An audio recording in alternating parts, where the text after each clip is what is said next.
السلام علیکم ورحمۃ اللہ وبرکاتہ نحمدہ ونصلی علی رسولہ الکریم واما بعد فاعوذ باللہ من الشیطان الرجیم بسم اللہ الرحمن الرحیم۔ صبح شام کے اذکار میں آیت الکرسی، سورۃ الاخلاص، سورۃ الفلق اور سورۃ الناس بہت اہم ہے۔ صبح کے وقت ایک مرتبہ آیت الکرسی پڑھنا ہے اور سورۃ الاخلاص، سورۃ الفلق اور سورۃ الناس کو تین مرتبہ پڑھنا ہے۔ اسی طرح شام کے وقت بھی اسی تعداد میں ان کو پڑھنا ہے۔ یہ سب لفظ بلفظ ترجمے کے ساتھ میرے چینل پر آلریڈی موجود ہے اور پلے لسٹ میں بھی شامل ہے، آپ وہاں سے اوپن کر کے چیک کر سکتے ہیں۔ آج کا پہلا ذکر جو صبح میں اور شام میں 100 مرتبہ پڑھا جاتا ہے وہ ہے سبحان اللہ و بحمدہ۔ لفظی ترجمہ: سبحان پاک ہے اللہ، اللہ، و اور بحمدہ اس کو 3 حصوں میں سپلٹ کریں گے، بی کے ساتھ، حمد تعریف، ہی اس کی، پاک ہے اللہ اور اسی کی تعریف ہے۔ صحیح بخاری میں آتا ہے کہ جو شخص دن میں 100 مرتبہ یہ کلمات پڑھے گا تو اس کے گناہ معاف کر دیے جائیں گے، اگرچہ وہ سمندر کی جھاگ کے برابر بھی ہوں۔ اور صحیح مسلم میں ہے کہ جو شخص 100 مرتبہ صبح، 100 مرتبہ شام کے وقت یہ کلمات پڑھے گا، قیامت کے دن کوئی شخص اس کے عمل سے افضل عمل لے کر نہیں آئے گا مگر جس نے اس کے برابر یا اس سے زیادہ پڑھا ہوگا۔ اب ہم وہ اذکار سیکھیں گے جو صرف صبح کے وقت ہی پڑھے جاتے ہیں۔ اس میں سر فہرست ہے استغفر اللہ و اتوب الیہ۔ لفظی ترجمہ: استغفر میں بخشش مانگتا یا مانگتی ہوں اللہ سے، و اور اتوب میں توبہ کرتا یا کرتی ہوں، الیہ کی طرف، ہی اس کی۔ بامحاورہ ترجمہ: میں اللہ سے بخشش مانگتا یا مانگتی ہوں اور اس کے حضور توبہ کرتا یا کرتی ہوں۔ اس کو دن میں 100 مرتبہ پڑھنا ہے، اگر چاہیں تو صرف استغفر اللہ 100 مرتبہ پڑھ سکتے ہیں۔ استغفار کی اہمیت میں سورۃ الانفال کی 2 آیات آپ کے سامنے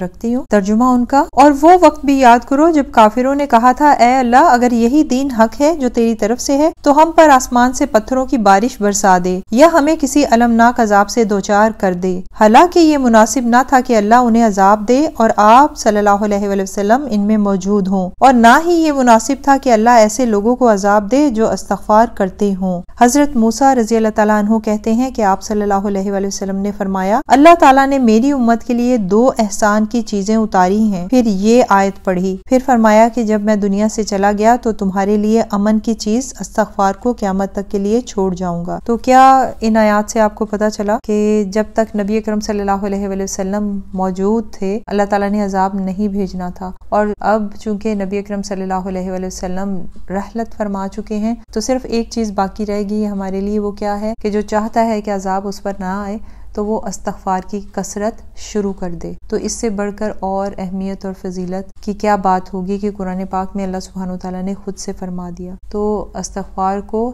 لازم پکڑیں، کوئی دن آپ کا ایسا نہیں جانا چاہیے کہ جس میں آپ نے استغفار نہ کیا ہو اور شکر اللہ کا ادا نہ کیا ہو۔ تو کوشش کیا کریں کہ ہر روز کم از کم 100 مرتبہ الحمدللہ اور 100 مرتبہ استغفار تو ضرور کریں۔ نبی محترم صلی اللہ علیہ وسلم جو گناہوں سے پاک تھے اور انہوں نے ساری زندگی اللہ کے لیے، اللہ کے دین کے لیے ہی کوششیں کی، تو وہ بھی دن میں 70 مرتبہ استغفار کیا کرتے تھے۔ تو ہمیں تو زیادہ استغفار کرنا چاہیے۔ بڑھتے ہیں اگلے ذکر کی طرف جو صبح کے وقت 3 مرتبہ پڑھا جاتا ہے، سبحان اللہ و بحمدہ عدد خلقہ و رضا نفسہ و زینت عرشہ و مداد کلماتہ۔ اس ذکر میں دیکھیے جہاں جہاں پر ہی کی ضمیر ہے، حاضر ہی جو ہے اس کا مطلب ہے اس کی۔ اب کرتے ہیں لفظی ترجمہ: سبحان پاک ہے اللہ، و اور بھی ساتھ، حمدی تعریف کے، ہی اس کی، پاک ہے اللہ اور اسی کی تعریف ہے، عدد تعداد کے برابر، خلقی مخلوق کی، ہی اس کی، و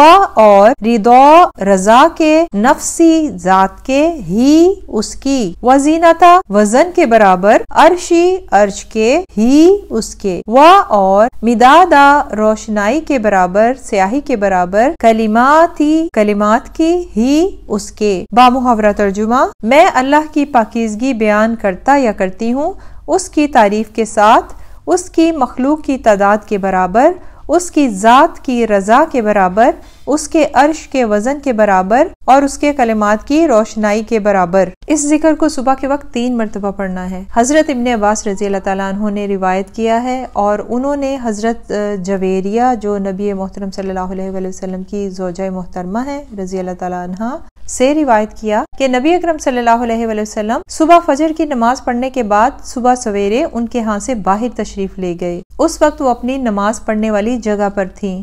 پھر دن چڑھنے کے بعد آپ صلی اللہ علیہ وآلہ وسلم ان کے پاس واپس تشریف لائے تو وہ اسی طرح اسی جگہ بیٹھی ہوئی تھیں۔ آپ صلی اللہ علیہ وآلہ وسلم نے فرمایا، تم اب تک اسی حالت میں بیٹھی ہوئی ہو جس پر میں تمہیں چھوڑ کر گیا تھا؟ انہوں نے عرض کی، جی ہاں۔ آپ صلی اللہ علیہ وآلہ وسلم نے فرمایا، تمہارے ہاں سے جانے کے بعد میں نے 4 کلمے 3 بار کہے ہیں، اگر ان کو ان کے ساتھ تولا جائے جو تم نے آج کے دن اب تک کہا ہے تو یہ ان سے وزن میں بڑھ جائیں گے۔ یہ تھے آج کے ہمارے اذکار۔ اللہ سبحانہ وتعالی ہمیں ہر روز شکر ادا کرنے، استغفار کرنے اور اللہ سبحانہ وتعالی کی تسبیح بیان کرنے کی توفیق عطا فرمائے۔ جزاکم اللہ خیرا کثیرا۔ السلام علیکم ورحمۃ اللہ وبرکاتہ۔ سبحانک اللہم وبحمدک، اشہد ان لا الہ الا انت، استغفرک واتوب الیک۔